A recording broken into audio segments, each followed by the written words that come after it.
Hey guys, and welcome to this how to use green screen footage tutorial. And so, using After Effects and Premiere, you're going to be taking your clips that's just of a person in front of the green screen and put a background behind it. And it's pretty simple. It's really not that hard whatsoever. And so the first thing you want to do is you just want to take your footage and put it in your project panel in After Effects. You can expand that again, and you just drag your footage down here. And once it's there, you can see it up here. It's all good. You're going to take your pen tool and just click, click, click, click, click, and you just make a box shape. And you don't want to include too much outside this box because you don't want a lot of shadows and stuff. It'll mess it up. And so once you have that all selected, you just want to go over to your effects and presets panel, enlarge keying by clicking the arrow, and drag keylight 1.2 onto this guy's face. And once that's done, you click over here on screen color and press this eyedropper thing, and you select the greenest area on the green screen, and it'll turn that black. And as you can see, that is definitely not perfect, so we're gonna tweak it a little bit to where it looks better. So under view, instead of final result, I want you to change it to screen matte or matte, I don't know. And then enlarge screen matte with the arrow here, and you want to take clip black and just drag it over until all the white is gone from the background. And once you have that done, you want to take clip white and drag it to the left until the person is completely white. Alright, and if your background, if it gets a little bit more white in it, then you can come back over to clip black and change that. And so the one more thing you need to change is screen softness. This will just make it a little bit smoother. So you want to drag that to about like 1.1. 1.1 or 1.0. It's good. And that'll just smooth things up a little bit. So you can change view back to final result, and you can see it's a lot nicer like that. And that's basically all you have to do to get rid of it. Now to put the background behind it, you want to bring it into Premiere because it's just a lot easier and you can organize your clips better in Premiere. So to render this, you just want to go Composition, Add to Render Queue, and that'll bring it down into this queue. And there's a few settings you need to change. So here you see Output Module. Click on the word Lossless, not on the arrow, and that'll bring up this window here. And you need to change a few things to make it so like that you can put a background behind it. And instead of AVI, you want to change it to QuickTime because that's a much smaller video file than AVI. And so for channels, you need to change this to RGB plus alpha. And you need to have this at pre-multiplied matted. This is so you can put the background behind it.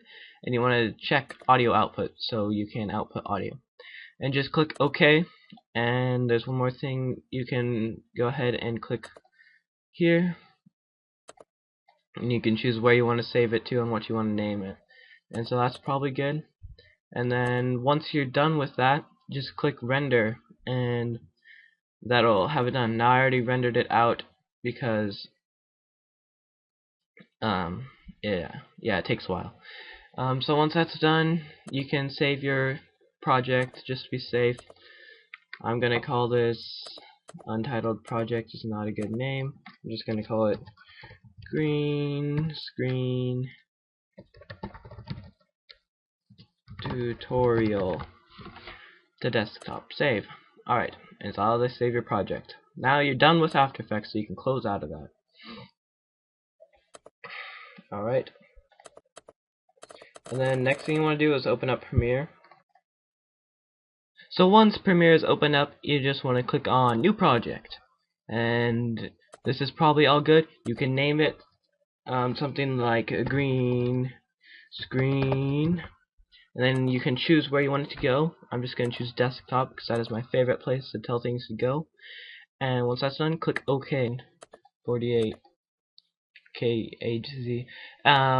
Whatever sequence settings you need, because there's obviously different sizes of videos and stuff. It doesn't really matter what you name it, so I'm just gonna click OK. Once all the panels are loaded, you need to make this smaller, possibly.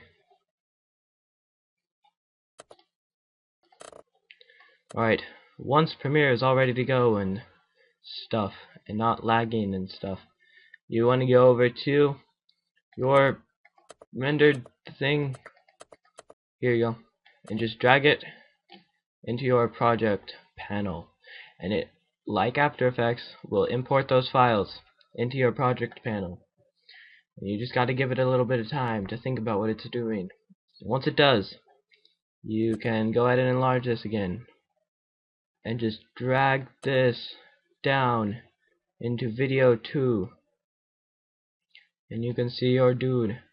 And if it is not the right size, then you either pick the wrong sequence settings, or you can just enlarge it by double clicking on it over here. And so that will enlarge your video file, but it won't look as good. And then you can take your footage that is going to be in the background and drag it into video 3. Sorry, you have to drag it into your project, and it will import that. Then you drag it into video 3 or other slot. And as you can see, there's a nice snowman, this background, and it makes sense because he's singing Christmas music.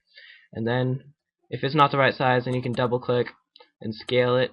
That's why I brought it up here. And then once you have it all scaled up and ready to go, you just drag it into video 1, and it will be behind that guy. And so now your thing is all ready to go, and you can render it and stuff. But you can also like shorten your stuff and just like adjust your tracks, and that's why you bring it into Premiere, because it makes it a lot easier to edit everything and such. So once you're ready to render that, you want to go to File, Export, Media, or you can press Control M.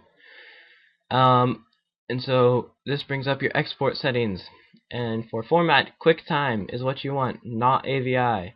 And this is all good. Output name, you want to output it to not sequence 1, that's a terrible name. Just do Greenscreen movie and such, and output it to desktop or videos, wherever you choose, and then save. And then you do not need that on, you do not need these on. Export video, export audio, you should be all ready to go. Then you just want to export this video by clicking the export button, and that will render that out. And that takes a very long time usually.